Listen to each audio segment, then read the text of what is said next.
जय हिंद प्यारे बच्चों, मैं जितेंद्र कुमार पांडे आपका स्वागत करता हूं आपके अपने ही YouTube platform target with Jitendra पर। प्यारे बच्चों, आज हम लोग देखेंगे UP triple S C PET 2025 का क्लास वाक्यांश के लिए एक शब्द। अगर आप लोग नए हैं चैनल पर बेटा तो चैनल को सब्सक्राइब कर लीजिए। UP triple S C PET में हम लोगों ने कई चीज़ें पढ़ रखी हैं, जैसे कि पर्यायवाची शब्द को हम लोगों ने पढ़ा, हम लोगों ने पूरा संधि कवर कर लिया है और हम लोगों ने विलोम शब्द को भी कवर कर लिया है।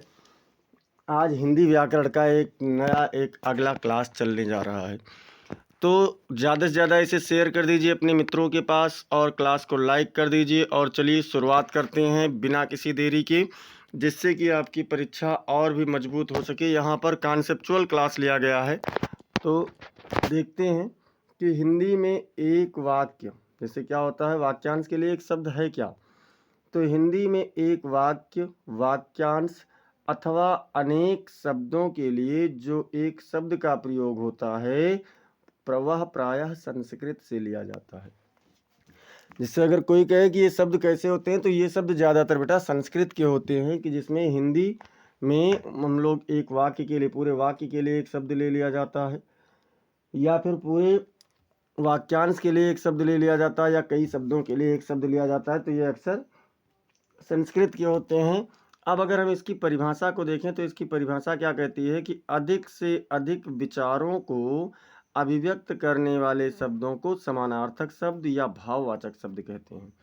जो अधिक से अधिक विचारों को एक साथ प्रकट करते हैं उन्हें हम या तो समानार्थक शब्द कहते हैं, और या फिर क्या कहते हैं, तो या फिर उन्हें भाववाचक शब्द कहते हैं। अब देखते हैं कुछ, यहाँ पर हम लोग बहुत सारे शब्दों को लिए हैं और इन शब्दों को देखते हुए चलते हैं। अंत तक जुड़े रहना, और इसके बाद में इसका एमसीक्यू भी आप लोगों के समझ चलाया जाएगा। तो पहले आप लोग इसे देख लीजिए कि जो नियमानुकूल ना हो, मतलब जो नियम के अनुकूल ना हो, उसे क्या कहते हैं, तो उसे क्या कहा जाता है बेटा, तो उसे अनियमित कहा जाता है। जो नियम के अनुकूल ना हो उसे क्या कहते हैं, उसे अनियमित कहते हैं। और जिस पर आक्रमण हो उसे क्या कहेंगे, तो उसे आक्रांत कहेंगे। आक्रमण करने वाले को आक्रमणकारी कहते हैं, और जिस पर आक्रमण हो उसे आक्रांत कहते हैं। ऐसे दूसरों की बातों में दखल देना, कोई दूसरा है, कोई बातचीत कर रहा है, दखल देना, तो उसको क्या कहेंगे, हस्तक्षेप करना। उसको क्या कहते हैं बेटा, हस्तक्षेप करना। इसके बाद में है जो देने योग्य हो, अगर कोई चीज़ देने योग्य है तो उसे क्या कहेंगे, उसे देय कहेंगे एक शब्द में।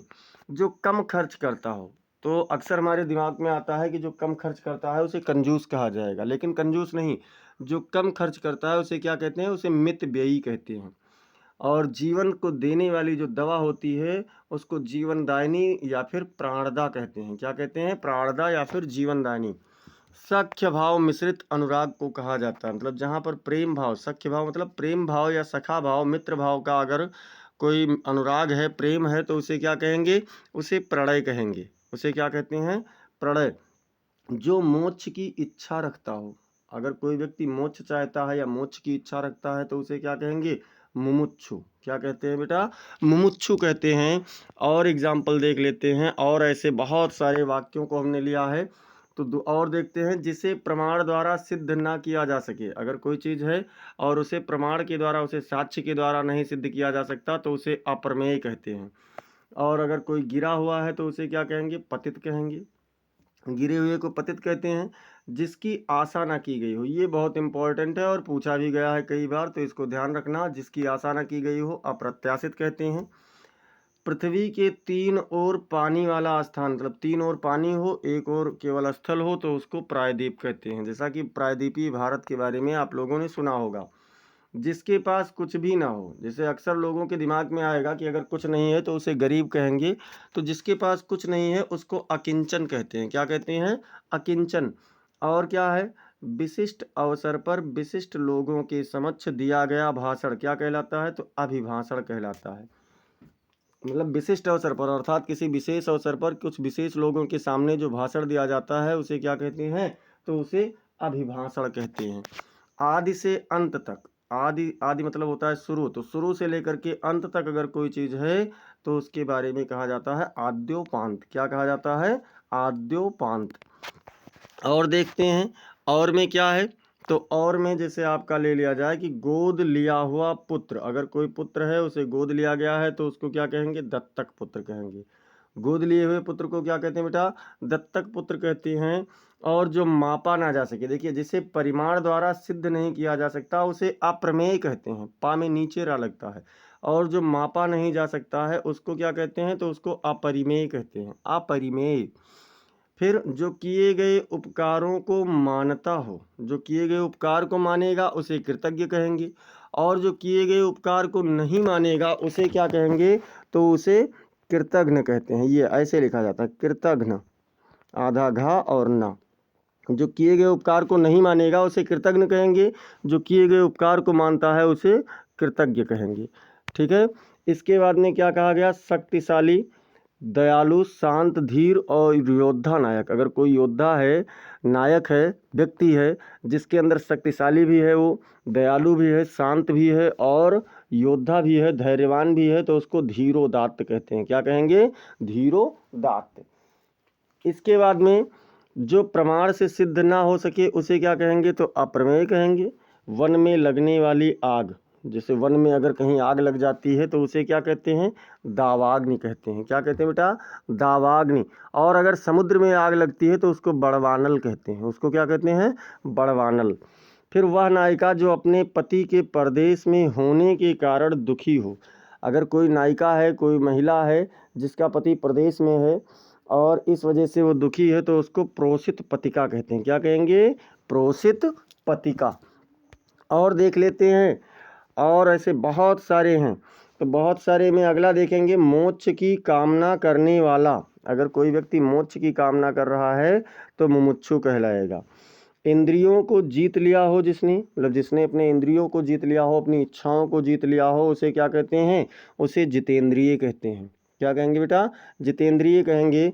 और वीर पुत्र को जन्म देने वाली माता, ऐसी माता जिसने वीर पुत्र को जन्म दिया हो उसे क्या कहते हैं? तो उसे वीर प्रसू कहते हैं।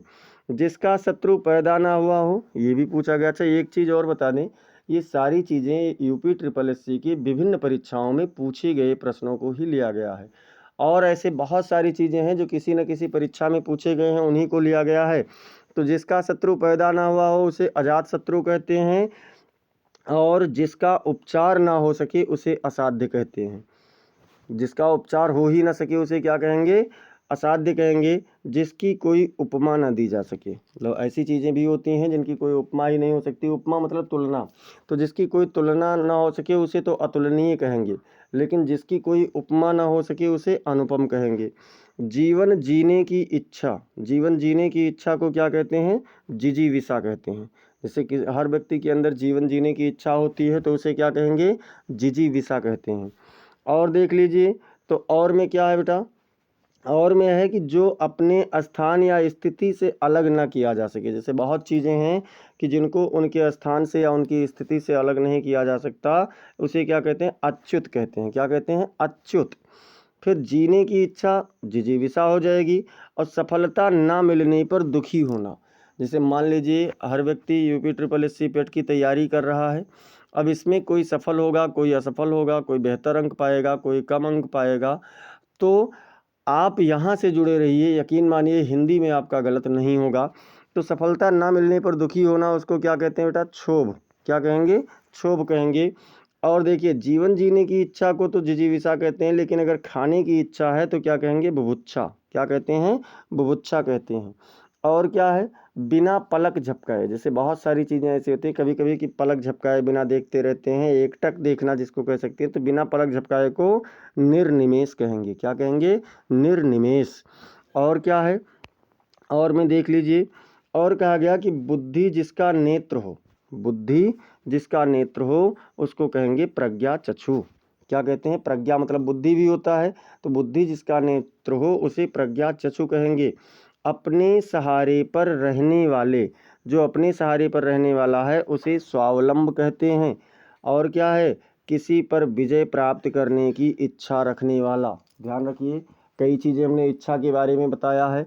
जीवन जीने की इच्छा जिजीविषा, मोक्ष की इच्छा मुमुक्षु, और खाने की इच्छा बुभुक्षा। और अगर किसी पर विजय प्राप्त करने की इच्छा है तो उसको जिगीषु कहते हैं। क्या कहते हैं? जिगीषु। जो स्त्री सूर्य भी ना देख सके, ऐसी बहुत सारी स्त्रियां हैं जो सूर्य को भी नहीं देख सकती हैं, तो उसे असूर्यम पस्या कहते हैं। क्या कहते हैं? असूर्यम पस्या। और कुछ खास शर्तों पर किसी कार्य को करने का जो समझौता होता है, जैसे कुछ विशेष शर्त हो जाता है और उस पर उस कार्य को करने की जो समझौता होता है उसको संविदा कहते हैं। क्या कहते हैं? संविदा। फिर और क्या है कि राज्य द्वारा निकाला गया आधिकारिक आदेश, जैसे कोई भी राज्य है अपना, मान लीजिए उत्तर प्रदेश है, कोई आधिकारिक आदेश निकालता है तो उसे क्या कहते हैं बेटा? उसे अध्यादेश कहते हैं। उसे क्या कहेंगे? अध्यादेश। वह स्त्री जिसका पति परदेश यानी विदेश गया हो उसे प्रोसित पतिका कहा जाता है। और पैर से लेकर के सिर तक, अगर पैर से लेकर के सिर तक की बात हो रही है तो उसे आपाद मस्तक कहते हैं। क्या कहते हैं? आपाद मस्तक। इसके बाद में और देखते हैं, तो और में क्या है? क्लास को सब लोग एक बार बेटा लाइक कर दीजिए और शेयर कर दीजिए ऐसे, और अगर चैनल पर पहली बार हैं तो चैनल को सब्सक्राइब कीजिए, जिससे आने वाली समस्त इंपॉर्टेंट रिपोर्ट्स आपको मिलती रहें। तो और क्या है कि अनुचित बात के लिए आग्रह करने वाला, जैसे आप लोगों ने देखा होगा कभी कभी कुछ लोग होते हैं जो उचित बात नहीं, कुछ अनुचित बात होती है उसके लिए ही आग्रह करते रहते हैं, तो ऐसे आग्रह को दुराग्रह कहते हैं। जहाँ लोगों का मिलन होता हो, जैसे मान लीजिए एक स्थान हुआ जहाँ पर बहुत सारे लोगों का मिलन हो रहा है, तो उसे सम्मेलन कहते हैं। क्या कहते हैं? सम्मेलन कहते हैं। और सख्य भाव मिश्रित अनुराग को प्रणय कहते हैं। ऐसे सख्य भाव मतलब प्रेम भाव से मिश्रित अगर अनुराग है, प्रेम है, तो उसको क्या कहेंगे? प्रणय कहेंगे। और क्या है? जो कानून के विरुद्ध हो, जैसे बहुत सारी ऐसी चीज़ें होती हैं जो कानून के विरुद्ध होती हैं, तो उन्हें निरुद्ध या अवैध कहते हैं। उन्हें क्या कहेंगे? या तो निरुद्ध कहेंगे या फिर अवैध कहेंगे। और ऐसे व्यक्ति जिनके अंदर संसार के प्रति मोह ना रहा हो उसे वीतरागी कहते हैं। वैरागी नहीं, वीतरागी कहते हैं। जिसके भीतर संसार के प्रति मोह ना हो उसे वीतरागी कहेंगे। और कुसंगति के कारण चरित्र पर दोष लगाना, जैसे अगर किसी का बुरी संगति है और उसके कारण उसके चरित्र पर कोई दोष लग रहा है तो उसे कलंक कहते हैं। क्या कहेंगे बेटा?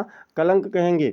और क्या है? जो तत्काल सोचकर उत्तर दे सके, ऐसे लोग जो कोई चीज़ तत्काल सोचे और उसके बाद में उत्तर दे दिए तो उसको प्रत्युत्पन्नमति कहते हैं। क्या कहेंगे? तत्काल उत्तर देने वाला यानी हाजिर जवाब, या फिर प्रत्युत्पन्नमति। अंग्रेजी में इसको विटी बोलते हैं, विटी, WITTY, विटी। फिर क्या है? एक ही समय में वर्तमान, जैसे वर्तमान की बात हो रही है और एक ही समय में कोई घटना घटित हो रही है तो उसको समसामयिक कहते हैं। अंग्रेजी में करंट अफेयर्स कहा जाता है। और देखते हैं बेटा, तो और क्या है? जिसका संबंध पृथ्वी से हो, जिसका संबंध पृथ्वी से होगा उसको पार्थिव कहेंगे। जिसका संबंध पृथ्वी से होगा उसे क्या कहेंगे? पार्थिव। और जिसके हृदय में ममता नहीं है, किसी के प्रति ममता नहीं है, उसको निर्मम कहते हैं। लेकिन अगर किसी के हृदय में दया नहीं है तो उसे निर्दय कहेंगे। ये भी ध्यान रखना, निर्दय और निर्मम दोनों में अंतर है। अगर किसी के हृदय में दया नहीं है तो उसे निर्दय कहेंगे, और अगर किसी के हृदय में ममता नहीं है तो उसको निर्मम कहेंगे। फिर है जो वाणी द्वारा व्यक्त ना किया जा सके, जो चीज़ें वाणी के द्वारा व्यक्त नहीं की जा सकती उसको अनिर्वचनीय कहते हैं। क्या कहते हैं? अनिर्वचनीय। और वह व्यक्ति जिसको भूमि के भीतर की वस्तुओं की जानकारी हो, भूगोल वाले जो होते हैं जिनको भूमि के भीतर के वस्तुओं की जानकारी होती है उन्हें क्या कहते हैं? भूगर्भ वेत्ता। क्या कहेंगे बेटा? भूगर्भ वेत्ता कहते हैं। और एक चीज़ और समझ लीजिए कि वह स्थान, जैसे जो पृथ्वी है, चंद्रमा है, सूर्य है आदि के मध्य स्थित है उसे क्या कहेंगे? अंतरिक्ष। अब देखिए यहाँ पर एक छोटा सा कॉन्सेप्ट समझ लीजिए। अंतरिक्ष क्या है? तो प्रत्येक खाली स्थान अंतरिक्ष है। जैसे पृथ्वी की सतह के ऊपर जो रिक्त स्थान है, हम लोग जहाँ खड़े होते हैं हमारा पैर तो पृथ्वी की सतह पर रहता है लेकिन बाकी का शरीर हमारा अंतरिक्ष में ही होता है। फिर बात करें जो इंद्र पर विजय प्राप्त कर चुका हो, मतलब जिसने इंद्र को भी जीत लिया हो उसे इंद्रजीत कहेंगे। और उच्च कुल में पैदा हुए व्यक्ति को कुलीन कहते हैं। उच्च कुल में पैदा हुए व्यक्ति को क्या कहते हैं? कुलीन कहते हैं। इसके बाद थोड़ा सा यहाँ दिशाओं से संबंधित समझ लीजिए कि पूर्व और उत्तर के दिशा के बीच, मतलब जैसे पूर्व दिशा और उत्तर दिशा के बीच का जो कोना होता है उसको क्या कहते हैं? ईशान कहते हैं। उसको क्या कहेंगे बेटा? ईशान कहेंगे। और पूर्व और दक्षिण के बीच जो होगा उसे आग्नेय कहते हैं। उसे क्या कहते हैं? आग्नेय कहते हैं। और इसके बाद में अब देखते हैं अगले को। अगले में क्या है? अगले में है कि पाप करने के बाद स्वयं दंड पाना। जैसे मान लीजिए आपने कोई बुरा कर्म किया है, कोई दूसरा दंड देगा तब तो उसको सजा कहेंगे, लेकिन अगर आपने कोई गलत काम कर दिया है और उसका स्वयं आप दंड ले रहे हैं तो उसको प्रायश्चित कहते हैं। क्या कहेंगे बेटा? प्रायश्चित। अब कंजूसी से, अगर कोई कंजूसी से धन खर्च कर रहा है तो उसको कृपण कहते हैं, लेकिन अगर कोई कम धन खर्च कर रहा है तो उसको मितव्ययी कहते हैं। पर्वत की तलहटी, जैसे पर्वत का जो निचला हिस्सा है, तलहट तली वाला हिस्सा है, उसको उपत्यका कहते हैं। क्या कहेंगे? उपत्यका। और ऊपर वाले हिस्से को अधित्यका कहते हैं। किसी की सहायता करने वाला जो सहायक होगा व्यक्ति होगा उसे सहायक कहेंगे। अगर कोई व्यक्ति है उसकी सहायता करने वाले व्यक्ति को क्या कहेंगे? सहायक। और जो भला चाहने वाला व्यक्ति होता है उसे क्या कहते हैं? तो उसे हितैषी कहते हैं। पीछे चलने वाला, अगर कोई व्यक्ति पीछे पीछे चल रहा है तो उसको अनुयायी या फिर अनुगामी दोनों कह सकते हैं। अनुयायी, जैसे मान लीजिए आप कोई काम कर रहे हैं, कोई व्यक्ति आपके समान ही काम कर रहा है तो उसको अनुयायी कहेंगे या फिर अनुगामी कहेंगे। और मछली की तरह गोल आँखों वाली जो व्यक्ति होगा, महिला होगी, उसको मीनाक्षी कहते हैं। क्या कहेंगे बेटा? तो मीनाक्षी कहते हैं। और देख लेते हैं और क्या क्या चीज़ें हैं। जो स्त्री, मतलब जिस स्त्री के पुत्र और पति ना हो, ऐसी बहुत सारी स्त्रियां होती हैं जिनका पुत्र और पति नहीं होता है, उसको अवीरा कहते हैं। क्या कहेंगे? अवीरा। और मनमाना आचरण करने वाली अगर कोई स्त्री है, अर्थात अपने पुत्र का कहना भी नहीं मान रही है, अपने पति का कहना भी नहीं मान रही है, तो उसे भी अवीरा कहा जाता है। मतलब अवीरा किसे कहेंगे? अगर कोई पुत्र की अपने, मतलब किसी का पुत्र या पति ना हो, पुत्र पति दोनों ना हो, तो उसे भी अवीरा कहते हैं। और जो अपने परिवार में किसी का कहना नहीं मानती है उसे भी अवीरा कहते हैं। जिसका आदि ना हो, आदि मतलब आरंभ ना हो, उसे अनादि कहते हैं। और साथ में पढ़ने वाले को ये तो हर कोई जानता है, इसे क्या कहेंगे? सहपाठी कहेंगे। जो अनुकरण करने के योग्य हो, अर्थात जिसका अनुकरण किया जा सके, उसे अनुकरणीय कहते हैं। और जिसको क्षमा न किया जा सके, मतलब जिसे कभी क्षमा नहीं किया जा सकता है, उसे अक्षम्य कहते हैं। समय की दृष्टि से अगर कोई चीज़ अनुकूल है तो उसे समयानुकूल कहेंगे। क्या कहेंगे बेटा? समयानुकूल। और जिसकी गर्दन सुंदर है उसे सुग्रीव कहेंगे। जिसकी गर्दन सुंदर होती है उसे क्या कहते हैं? तो उसे सुग्रीव कहते हैं। और देख लेते हैं, किसी रस का उपभोग करना, मतलब किसी भी रस का आनंद लेना, उपभोग करना अर्थात आनंद लेना, तो उसे क्या कहेंगे? रसास्वादन कहते हैं। और अगर कोई चीज़ वर्णन से परे है, अर्थात जिसका वर्णन नहीं किया जा सकता है, तो उसे वर्णनातीत कहते हैं। उसे क्या कहेंगे? वर्णनातीत। फिर अत्यधिक वर्षा अगर हो रही है तो उसको अतिवृष्टि कहेंगे। जैसे मान लीजिए बहुत ज़्यादा वर्षा हो रही है तो उसे क्या कहते हैं बेटा? उसे अतिवृष्टि कहते हैं। और किसी कार्य की सहमति देना, अगर जैसे मान लीजिए किसी कार्य के लिए कोई सहमति दे रहा है तो उसे अनुमति कहते हैं। अगर कोई कार्य है और उसके लिए कोई सहमति दिया जा रहा है तो क्या कहेंगे? अनुमति। एक दूसरे पर आश्रित होना, तो एक दूसरे पर आश्रित होना अन्योन्याश्रित कहलाता है। अन्योन्याश्रित। बिना घर का अगर है तो उसको अनिकेत कहते हैं। निकेत मतलब घर होता है, अनिकेत मतलब बिना घर का। हमेशा रहने वाले को शाश्वत कहते हैं। हमेशा जो रहने वाला है उसे क्या कहेंगे? शाश्वत। और किसी ग्रंथ में अन्य व्यक्ति द्वारा जोड़ा गया भाग, जैसे मान लीजिए कोई ग्रंथ है उसमें कोई कुछ भाग किसी दूसरे व्यक्ति ने जोड़ लिया तो उस भाग को छेपक कहा जाता है। क्या कहा जाएगा? छेपक। और देखते हैं तो और में क्या है बेटा? थोड़ा सा जानने वाला, अगर कोई, बहुत सारे व्यक्ति होते हैं जो थोड़ा सा जानते हैं लेकिन उछलते बहुत हैं, उनको अल्पज्ञ कहेंगे। और जो आँखों के सामने ना हो उसे क्या कहते हैं? परोक्ष कहते हैं। और उसे अप्रत्यक्ष भी कहते हैं। देखिए, परोक्ष और अप्रत्यक्ष जो आँखों के सामने ना हो, और प्रत्यक्ष और अपरोक्ष जो आँखों के सामने हो, उसे कहा जाएगा। पुरुष एवं स्त्री का जोड़ा दंपत्ति कहलाता है। और कार्य को नए ढंग से करने की जो पद्धति होती है उसको नवीनीकरण कहलाता है। ठीक है। और क्या है बेटा? जिसने देश के साथ विश्वासघात किया हो, अर्थात धोखा किया हो, ऐसे व्यक्तियों को देशद्रोही कहते हैं। और वह स्त्री जिसकी कोई संतान ही ना हो उसे बांझ कहते हैं।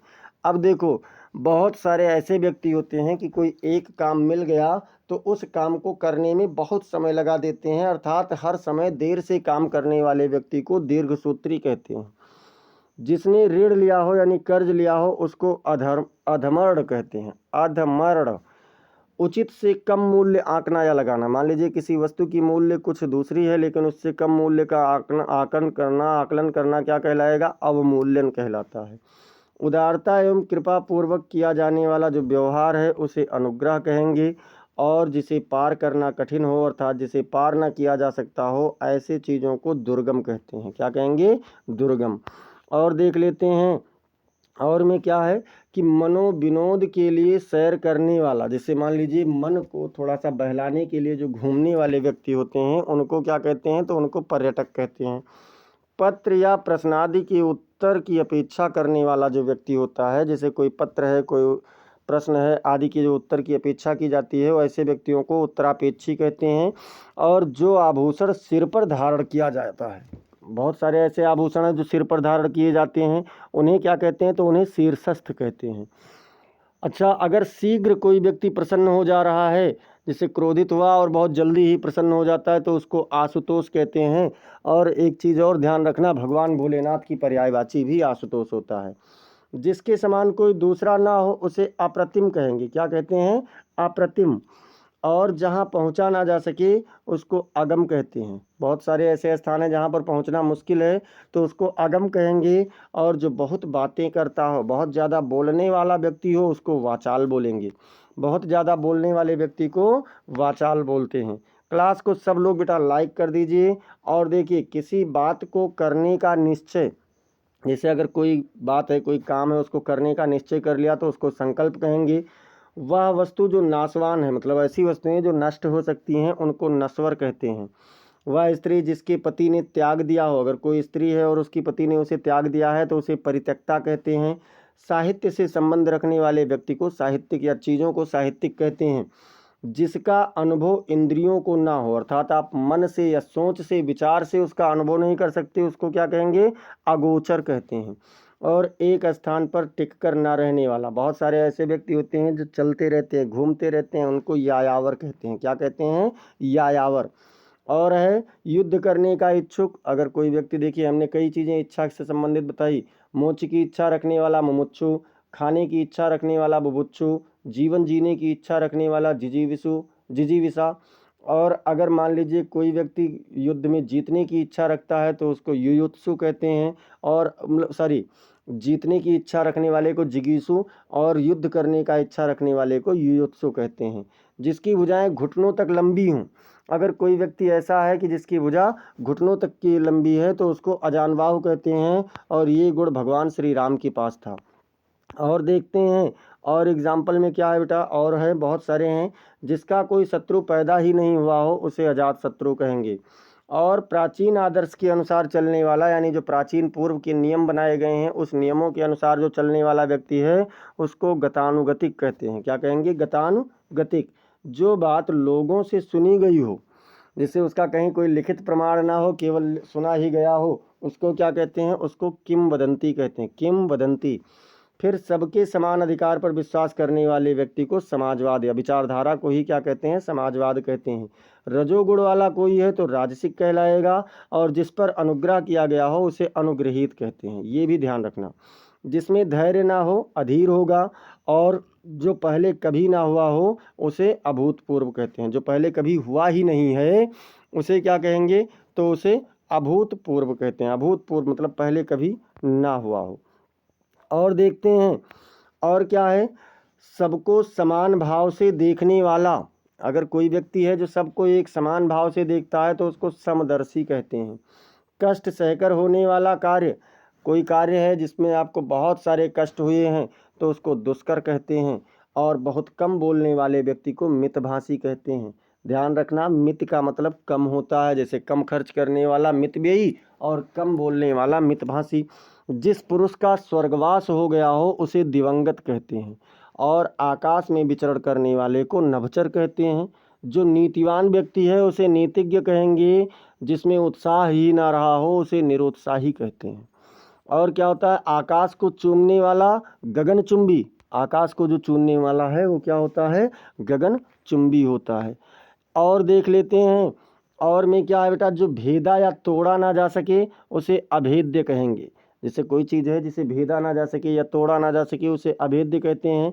जो कम बोलने वाला हो उसे मितभाषी कहेंगे। जिसे वेतन ही ना मिलता हो, जैसे कोई काम कर रहे हैं और वेतन नहीं मिल रहा है तो उसको अवैतनिक कहेंगे। और बहुत सारी चीज़ें ऐसे हैं जो धरती फोड़ करके जन्म लेती हैं, तो जो धरती फोड़ कर जन्मता है उसे उद्भिज कहते हैं, इसीलिए सीता जी को उद्भिज भी कहा गया है। जो परायों का हित चाहता हो, दूसरों का हित चाहता हो, उसे क्या कहेंगे? परोपकारी कहते हैं। और जो बहुत भाषाएं जानता हो उसे बहुभाषाविद कहते हैं। जो बहुत सारी भाषाएं जानता है उसे क्या कहेंगे? बहुभाषाविद। जो व्याकरण का जानकार होता है उसे वैयाकरण कहते हैं। और जिसको क्षमा ना किया जा सके उसे अक्षम्य कहते हैं। जिसे क्षमा नहीं किया जा सकता उसे क्या कहते हैं? अक्षम्य। और जिस पर मुकदमा चल रहा हो उसे अभियुक्त कहते हैं।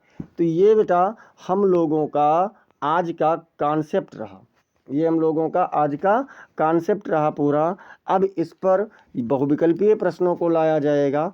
तो समस्त क्लासेस, इंग्लिश ग्रामर की क्लास रेगुलर चलती रहती है। उन समस्त क्लासेस को पाने के लिए चैनल को सब्सक्राइब कीजिए और सब्सक्राइब करने के साथ साथ बेल आइकन दबाइए। क्लास को लाइक कर दिया कीजिए और लाइक करने के साथ साथ इसे आप अपने मित्रों के पास शेयर करें ताकि वह भी लाभान्वित हो सकें।